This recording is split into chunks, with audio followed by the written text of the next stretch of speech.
Governor Seyi Makinde is our governor today. He has been there for close to 6 years now, and he has more than 2 years to spend on that seat. But I personally, I do not wish for his ick to emerge as a governor again. Anyway, are you saying this with tongue in cheek? You see, I'm sincere, and I have my reasons for saying so. Governor Seyi Makinde is not the best that we can have at the moment. But as fate will have it, he's here as the governor, and there's nothing anybody can do about it. You see, if you look at it very holistically, you will agree with me that he has not been able to bring anything new into governance in the state. Infrastructure. It's all about noise and grandstanding. We are the infrastructure. We are the infrastructure. We are the project. Which project? The Ibadan to Seyi. The Seyi to Bomosho. You see, even the one talking about Ibadan right now. You can afford to roll out some issues as a project because they are there. I will tell you something today. There is no way you have somebody in that seat and he will not be able to lay claim to one or two things as his own achievement. Civil servant. The system runs itself to some extent. 6 years. The system runs itself to some extent. There is no way you will be the governor of a state, then you receive allocation on monthly basis, then you have nothing to point out as something that you have expended the resources of the state on. So but the civil servant it's not less for the state out there to interrogate your claims.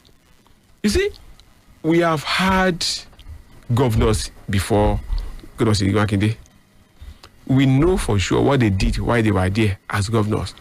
We had some people who were so creative, who were so innovative, who were so futuristic in their governance, and they were able to leave behind legacy projects, enduring legacies.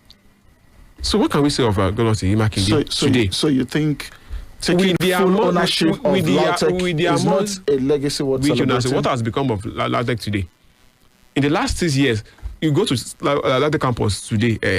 Let's go there. You show me a new structure that has evolved since Governor Seyi Makinde is LAUTECH today worse than what it was 10 years ago? It is what it is. You see, when it was closed down for months, a Barogudu institution. You go there, you just see population explosion everywhere because they keep admitting students without commensurate infrastructure, without enough value to add to the lives of these students. You go there and do your investigation. You know what I'm talking about. The only thing that he did for LAUTECH is the creation of a faculty away from Ogbomoso, Faculty of Agriculture, which he took to Seyi, and that alone. You will commend him for that. Even that again did not come without its own crisis. So you don't want to commend him for that as well?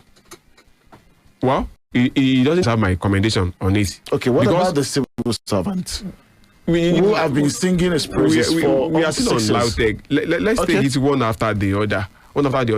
I challenge you to. I'm happy that you are an investigative journalist. Go to the journalist. You go to LAUTECH today and see things for yourself. In the last 6 years, they have not built any new structure in LAUTECH.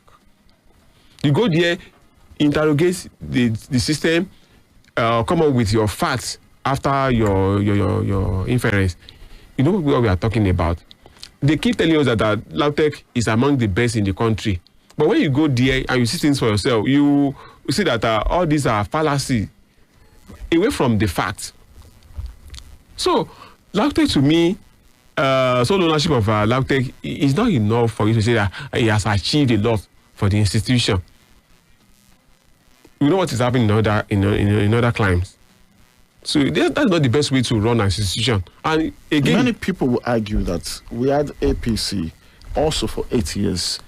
And LAUTECH practically became grounded, even when it was co-owned by Oyo and Osun State, two states governed by APC. We cannot continue to dwell in the past. Yeah, but I mean, people draw comparisons. We cannot have, and you brought that up when you said we cannot continue to dwell in the past. when Ajimabi was the governor of the state, he gave the leadership of LAUTECH every opportunity to run the institution, and he gave them minimal supervision. And I do not want to go into the issue of some people failed in the discharge of their duty or something. But now, because we have had a new governor in the saddle for the past 6 years. What has he done to improve LAUTECH as an institution of repute that it used to be? Maybe some will argue smooth academic calendar. Smooth academic calendar.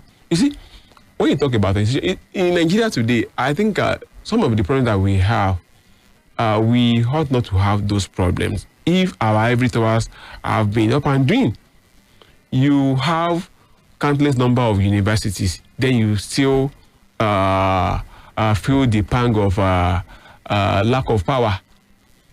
You can't rely on your engineers when it comes to the delivery of basic infrastructure. Is this the story of LAUTECH or something else?